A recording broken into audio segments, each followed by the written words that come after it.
સુરત નવી સિવિલના નર્સિંગ કાઉન્સિલના ઉપપ્રમુખ પર થયેલા જીવલેણ હુમલામાં આરોપીને પોલીસે ગણતરીના કલાકોમાં ઝડપી પાડ્યો હતો. સુરત સિવિલ હોસ્પિટલ ખાતે નર્સિંગ કાઉન્સિલરના ઉપપ્રમુખ પર જીવલેણ હુમલા મામલે ખોટોદરા પોલીસે ગણતરીના કલાકોમાં આરોપી ચેતન સોલંકીની ધરપકડ કરી હતી. ચેતન સોલંકી અગાઉ સિવિલ હોસ્પિટલમાં કોન્ટ્રાક્ટ ડ્રાઈવર તરીકે નોકરી કરતો હતો અને આરોપીના ઘરમાં પત્ની સાથે ઝઘડો ચાલતો હોય, જેથી ઇકબાલ કડીવાલાને સમાધાન કરાવી આપવા કહેતા તેઓ ના પાડતા આવેશમાં આવી હુમલો કર્યો હોવાનું પોલીસે જણાવ્યું હતું. હાલ તો આરોપીની પોલીસે ધરપકડ કરી વધુ તપાસ હાથ ધરી છે.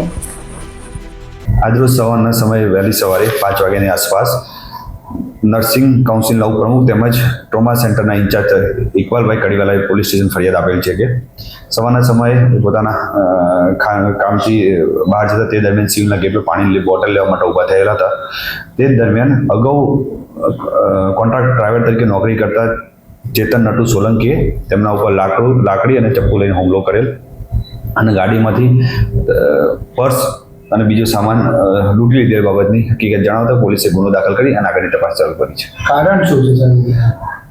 જે આ ગુનાનો આરોપી છે ચેતન નટુ સોલંકી અગાઉ સિવિલમાં કોન્ટ્રાક્ટ ડ્રાઈવર તરીકે નોકરી કરતો હતો અને તેમજ આ કામના ફરિયાદીને ઓળખતા હોય છે.